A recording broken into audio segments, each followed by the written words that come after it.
All right. Hello, everybody. I hope you all are doing well.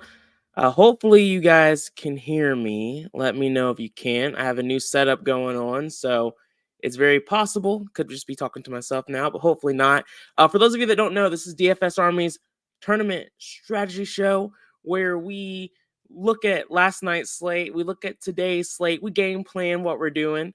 I played pretty light yesterday and I couldn't get to the winning lineup, so we cannot do that today. But we will go ahead and jump into today's slate, talk through the guys I like, guys that we don't like, and we'll be good to go. It's a good 9-game slate. I hope everyone had a great Christmas. Those of you that celebrate Christmas, and hopefully we can have a lot of post-Christmas celebrations happening tonight. And just to kick it off, I like this slate. There's quite a few interesting spots, a lot of teams we like to pick on here. So it's going to be interesting to see where ownership falls. So let's jump right into everything. We have the Magic going up against the Washington Wizards. We know this Wizards team is god awful when it comes to defense.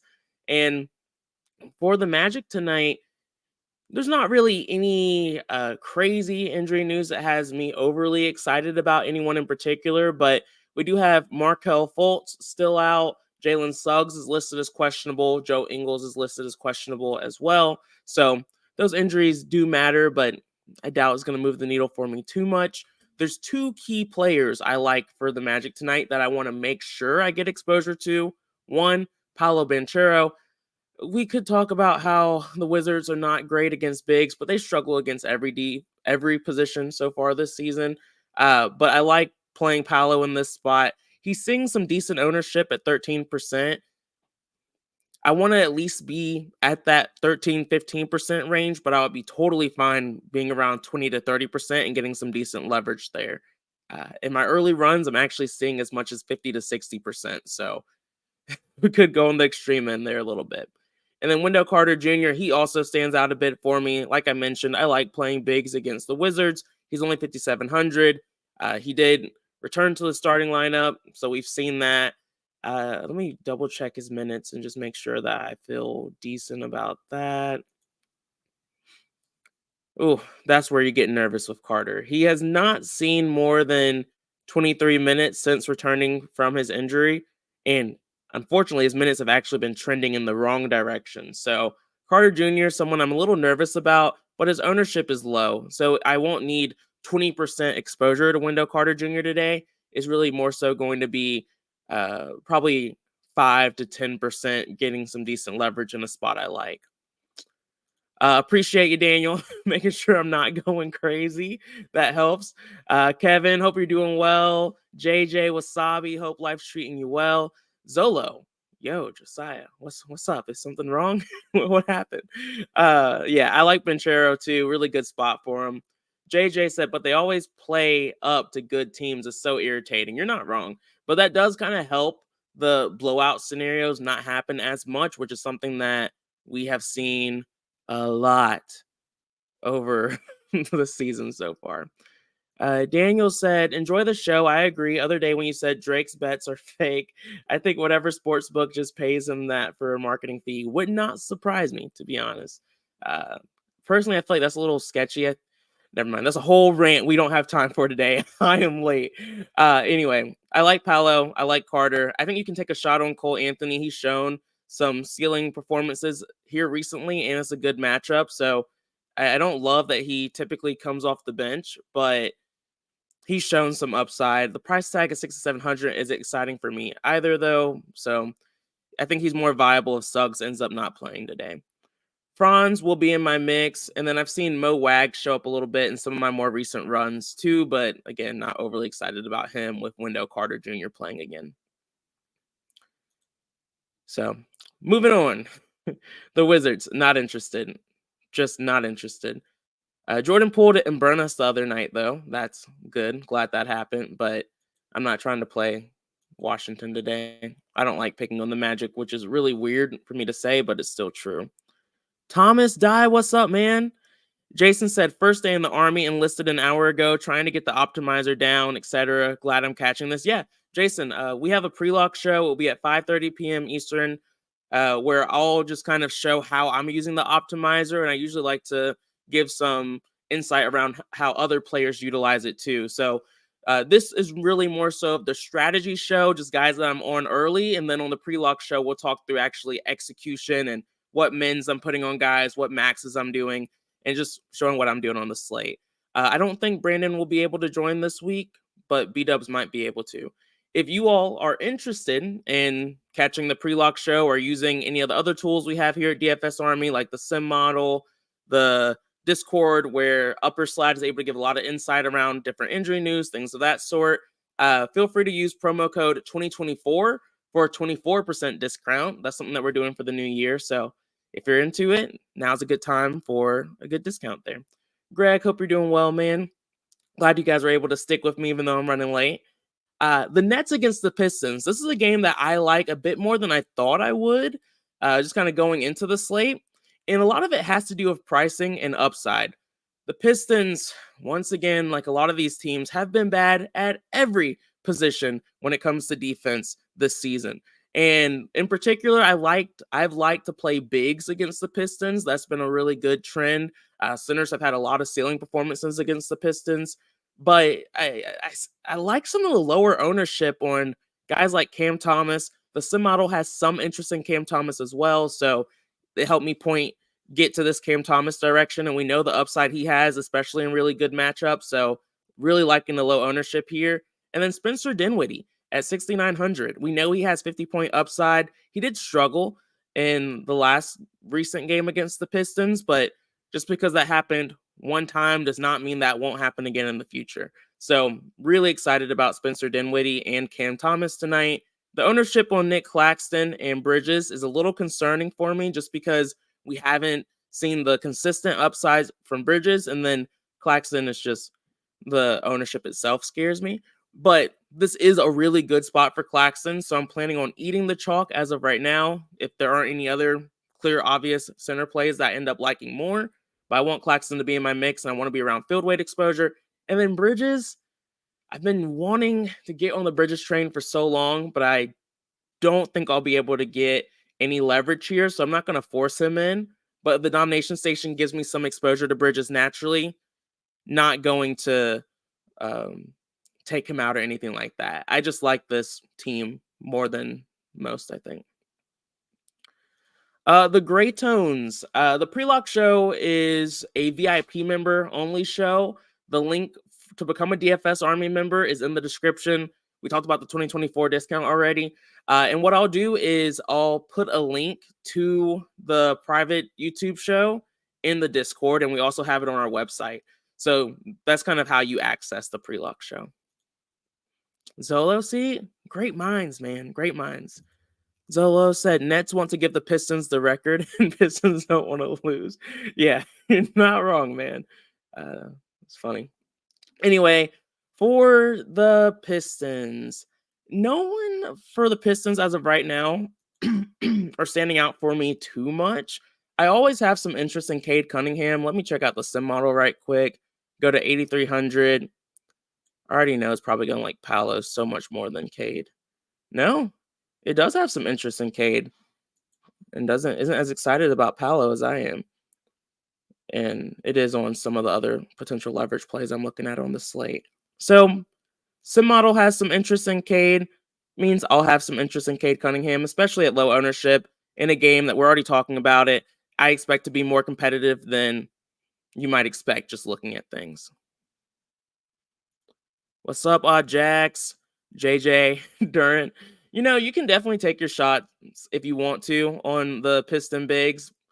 Not my favorite spot, though, just because of the price tag, to be honest. It's just not standing out for me too much here. But not crazy. Next up, we have the highest game total on the slate at 241.5. Utah Jazz against the San Antonio Spurs.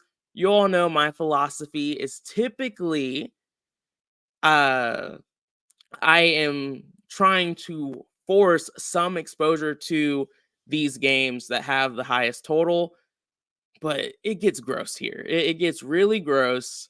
The Utah Jazz, we know they have not been a good team this season. I feel like they're disappointing, but I know a lot of people didn't expect a lot from the Jazz in general, but I thought they would be a little bit better.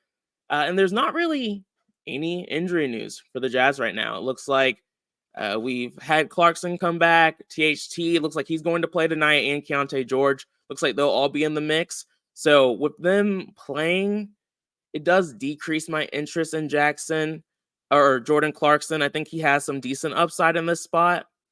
So especially if he's only going to be 2% owned, I'm comfortable having around 5% exposure just in case he gets hot in a really soft matchup against the Spurs. Similar story for Lauri Markkanen. 8,600 is a little tough for me to want to take too much of a shot on with him, but I'm willing to have around 5 to 10% Lauri Markkanen tonight just because of the extremely soft matchup. And the Spurs have not been a great rebounding team this season as well. So hoping for some double-double upside there as well. But the rest of these guys, really hard to have a great reason for taking a shot on them with the team being healthy again for the first time in a while. Dave said, I want to make a guest appearance on the show. Get in the Discord, man. Message me. I'm always down to have some people join. Love the help. One-man show can be a little tough sometimes. Daniel said, Pistons for the upset. Put the Jazz in the trash can. Courtney said, is the player's upside or ceiling based on this year's stats or career numbers? To be honest, Courtney, I don't make our projections and or our ceiling projections. If I had to make an educated guess, I would say that it's a mixture of the career numbers and the season stats they've had thus far, some sort of average, but I don't know the exact formula, to be honest with you. Next up, we have the San Antonio Spurs. And once again, this team is kind of tough to predict because Victor Wembanyama is listed as questionable. He played a couple nights ago and didn't play a lot of time. Looks like he did kind of re-bang up that ankle that was already injured, and then he missed that next game. Apparently, Popovich said that if it was a playoff game, Victor would have played. So it doesn't seem like it's that serious of an injury, but they also aren't playing for that much. He is their star, and so I'm a little nervous about Victor's minutes right now and just how much run he will see. If I take all of that information that I'm aware of and throw it out the window, this is a fantastic spot for Wemby.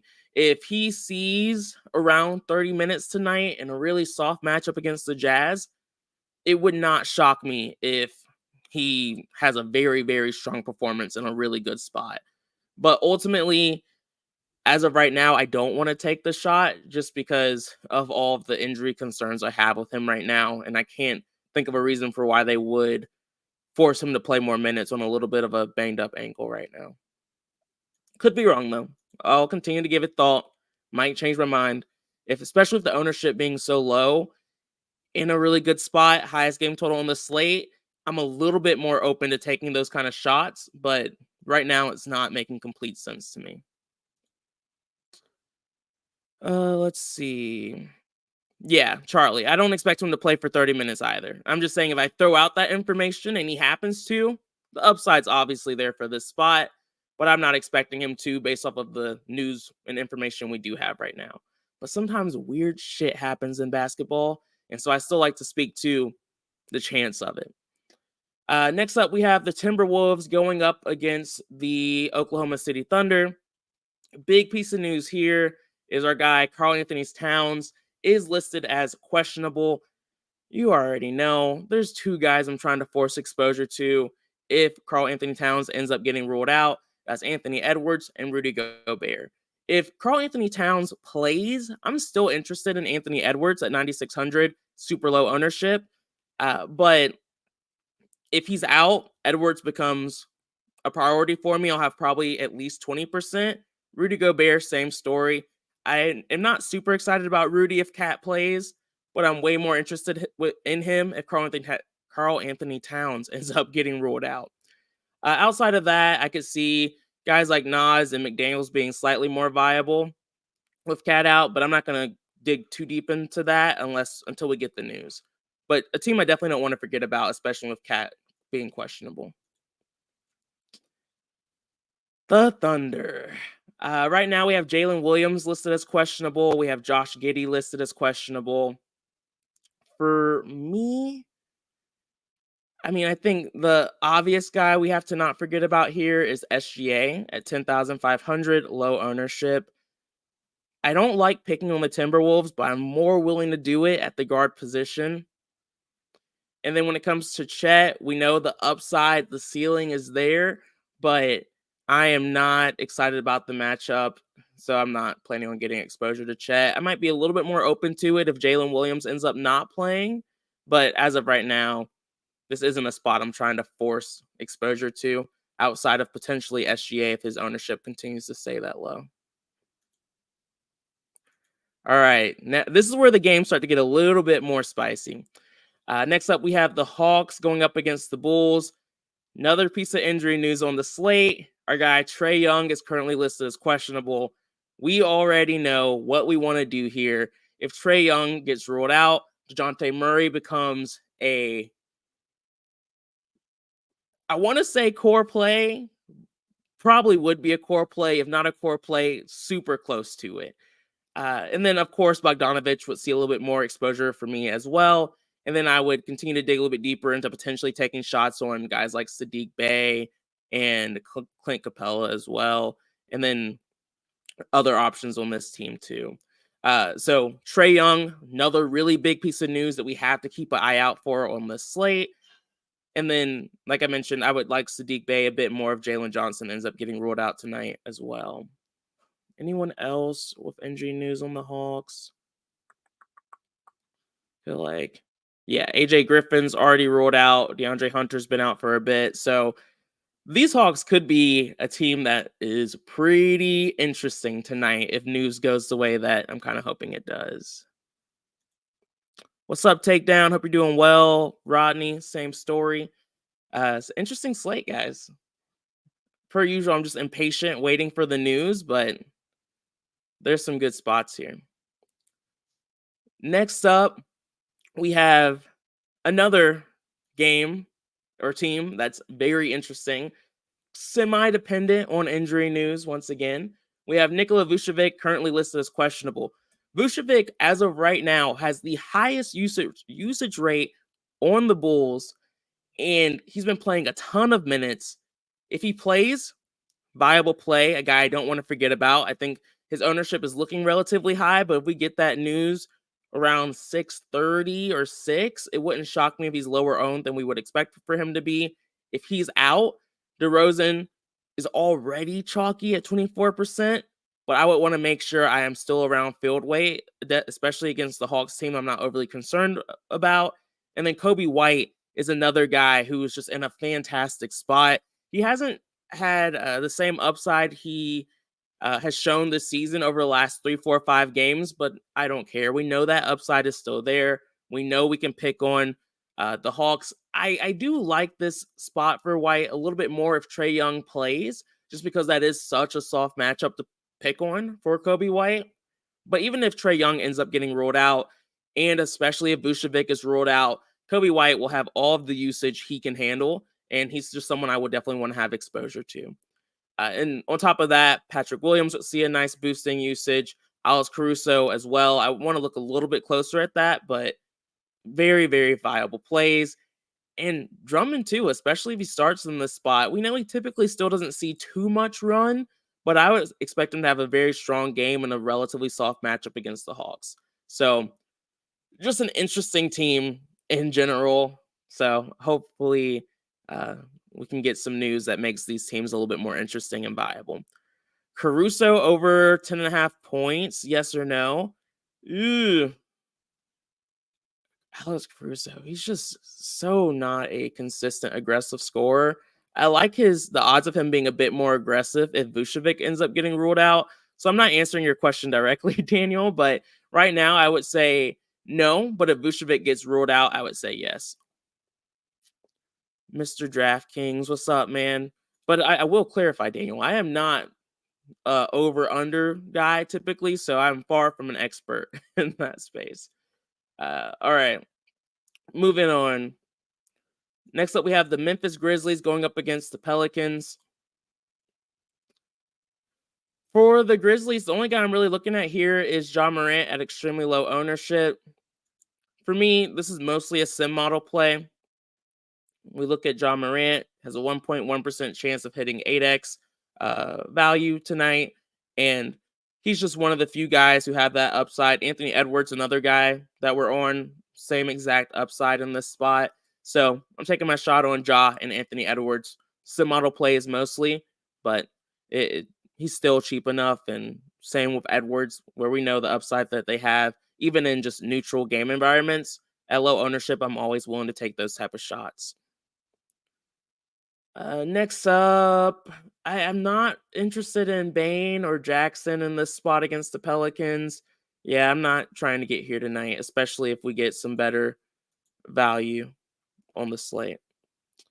Next up for for the Pelicans, I'm really just looking at Giannis Valanciunas. He is looking like he's going to be relatively low owned at 7% ownership, and the matchup against the Grizzlies without Steven Adams is still relatively soft for me. So we do need Joe Val to be more aggressive and score to get the kind of upside we want, and that can always be hit or miss. But I do still like this spot for Joe Val.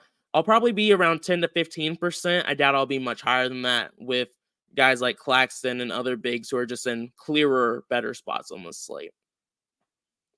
And I believe Joe Val might also be a sim model play. 7,300. Yeah, he is.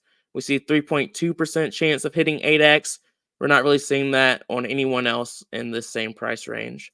And so that's kind of why he stands out for me. And I think I mentioned Spencer Dinwiddie. Yeah, I did. Spencer Dinwiddie and Cam Thomas. Similar upside to Joe Val from like a price range standpoint. So definitely looking at these guys here.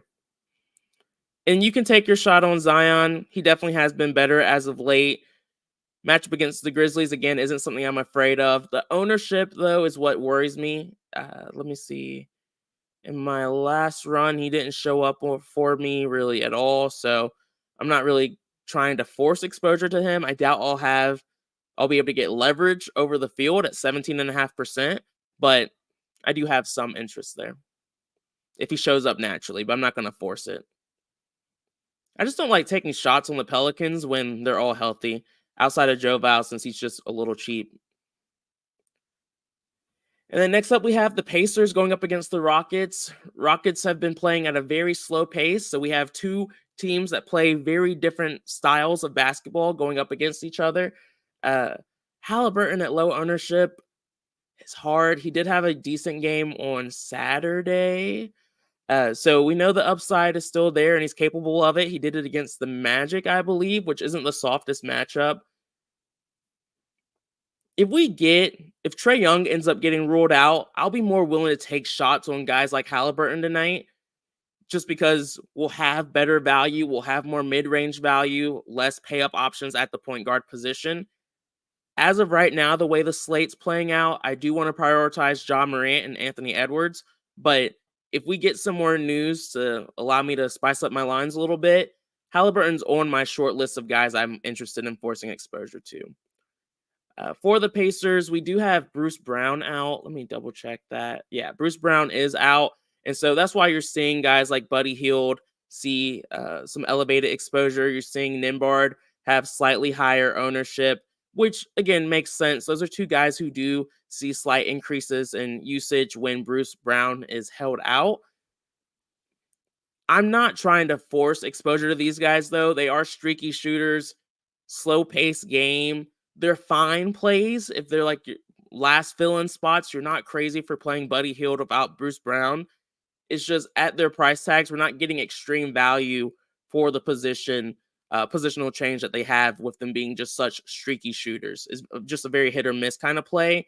It's a 50-50 shot for me. I'm not overly excited about trying to force exposure to those guys today. But if we don't get the injury news, I might have to be over the field. So fingers crossed we get it. Next up, we have a side of the ball I'm much more excited about. We have the Rockets going up against the Pacers. I like picking on the Pacers. They're just not a good defense, especially over the last few games. They've been even worse. Şengün is only 8,700.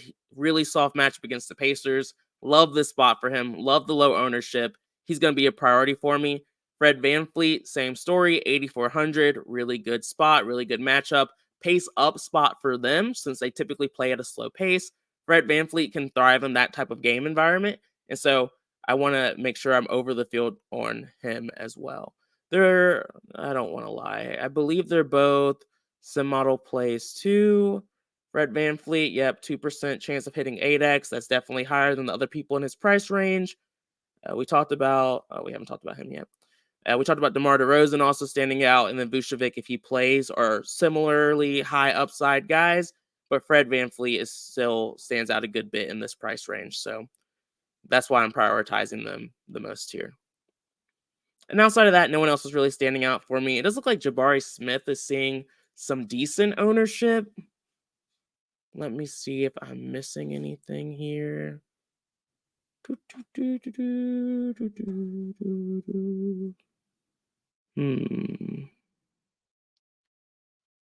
Yeah, I mean, I think once again for me, if Eason ends up getting ruled out, is he questionable still? Oh no, he's gonna play. Yeah, so for me, Jabari's always just more viable when Eason is out. When Eason plays, I'm just a lot less excited about him. So Jabari is another guy I'm just not planning on forcing exposure to. Daniel, I'm saying it. I believe it. I am totally fine. He's my third option. Like I mentioned, it's Ja, Edwards, and then I wanted to take the shot on Halliburton.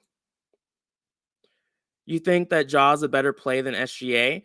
Is not necessarily like a one-for-one comparison. For me, it's primarily just a cost concern I have. So I feel like they have similar upside tonight, but John Morant's cheaper and they're both pretty low owned. So I think they're both in good spots, but I'm just prioritizing some of that salary relief for myself on this slate. So short answer, yeah, I think Ja is a better play than Halliburton. Oh, you said SGA. Sorry. But it's the exact same story.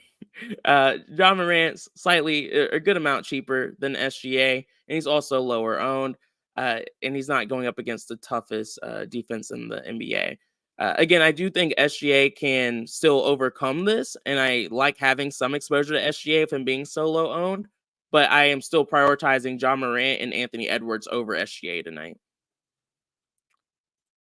All right, 2 more games on the slate. Next up, we have the Kings going up against Portland. The only guy I'm looking at here is my guy Domantas Sabonis. Low ownership, 9,700 isn't too expensive for me on this slate. I like playing in this mid-range value of guys like, they're not really mid-range, but upper mid-range of like below 10K with Sabonis and Edwards and Ja. Like they all kind of fit into that group for me, and I like the upside against Portland.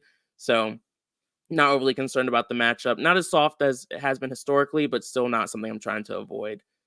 And then, of course, you can take your shot on Fox, but he's not standing out for me too much here. And then everyone else is relatively healthy, so not excited about it. For the Portland Trailblazers, there's another big I like on the slate, and that's the DeAndre Ayton. He is listed as questionable. Let me double check. Yeah, he's questionable. Shaden Sharp is questionable. Robert Williams is out. So obviously he's not the safest play, especially if he ends up getting ruled out. He is seeing decent ownership, but this is a good spot for him. Going up against the Kings, decent game total at 236, one of the higher ones on the slate. I just like having exposure to him. Simons also stands out, and Fernie Simons at 8,100, but the ownership, I'm a little bit less enthusiastic about the upside that Simons has in this spot in comparison to some of the other guards on the slate, whereas I like the price tag on Ayton and the good matchup. So, and the sim model loves DeAndre Ayton at 6,800. I'll pull him up here. Well, I'm at 6,900. Oh, Capella. Here's Ayton. Yeah, 6,800, 10.7%. There's no one else anywhere close to him in that price range. My guy, Mr. 5, typically likes to mention if you like Ayton, Jeremy Grant is also usually a very viable option as well at lower ownership. He's fine. He never really stands out for me too much with the tools that I utilize and trust the most, but there has been a decent trend there, so I'm not against it. All right, last game on the slate. My favorite team to pick on and used to be root for, the Charlotte Hornets going up against the LA Clippers. Oh, watch is trying to take control of the ship. But anyway, I'm not overly excited about the Hornets here. We see Miles Bridges at 8K, Terry Rozier at 8,500. They're priced appropriately at this point for the role they have on this team. I'm not pulling the trigger here. Long story short, Brandon Miller has been really good at 5,800, but Brandon Miller is questionable. So if he plays, he's fine, but I'm not overly excited about it, to be honest. The Clippers side of the ball is where I'm much more excited about things. Kawhi Leonard is questionable. We know how much that matters. That's a really big deal for this team. James Harden and Paul George are both extremely low owned. They're guys I like to make priorities for me on this slate, especially Paul George, just with that low price tag. He's a fantastic play. In my opinion, one of the best plays on the slate, especially if Kawhi Leonard ends up getting ruled out. Hopefully that will allow this game to stay a little bit closer than the sports books predict, and we'll be able to get some nice value on a mid-range Paul George tonight. And then James Harden, he'll be in my mix. I'll probably have around 5 to 10% exposure to him tonight, but we'll solidify that on the pre-lock show, and then we'll dig a little bit deeper into who benefits if Kawhi Leonard is out and all that fun stuff. Guys, I feel like every team has somebody questionable tonight. That's what keeps DFS fun. That's what keeps it interesting, though. But it's once again one of those slates. You just have to pay attention to the news and know the right pivots to make. I think we're usually pretty good at making some of those right pivots. If you want to utilize us for that, that's fine. But I do think you need to make sure you have some sort of game plan for the injury news that can break. JJ said Simons is going to compete. Yeah, come to compete and make all of his free throws. Yeah, I would expect that too. He definitely needs to do that tonight. Upper said, what if Wemby doesn't play? Who is viable on San Antonio? We can spend a little bit of time talking about that. Let me just do a quick search and see who benefits when the Spurs are without Wemby.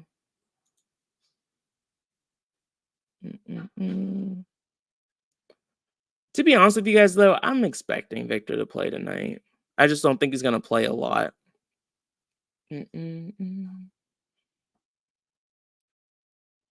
All right. So it's Keldon Johnson, probably a surprise to no one. And I would like Keldon Johnson a lot in this spot at 7,200. His ownership wouldn't be low, or it wouldn't be this low if Victor Wembanyama ends up getting ruled out. But Keldon Johnson sees the highest increase in usage with a 3.6% increase. Then it's Devin Vassell with a 3% increase in usage. Then it's your Devontae Grahams and Trey Jones. The guys who see the highest increase in DK point differentials is, of course, Charles Bassey, but he's not playing tonight. So let me take him out. He's out for the season. So yeah, he's not playing tonight. Let's see. Charles, where are you at? All right.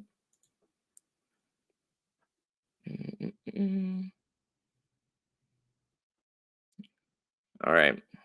Yeah, there's a lot of really gross names that see some sharp increases. So yeah, that's pretty much it. Keldon Johnson and Devin Vassell would be the top guys I prioritize, and then Zach Collins I would have some exposure to if Victor ends up getting ruled out, but I'm not overly excited about that, to be honest. But yeah, I'll need to look a little bit closer at it. Let's see. Luis said better play Claxton, Collins, or Capella. The better play for me would be Claxton. I don't even really like the other guys as pivots. Usually I would like to have like a tournament play out of those three. Since Claxton is so chalky, maybe Capella could be that if Trey ends up getting ruled out, but I'm not super excited about it. JJ, we are on the same page here.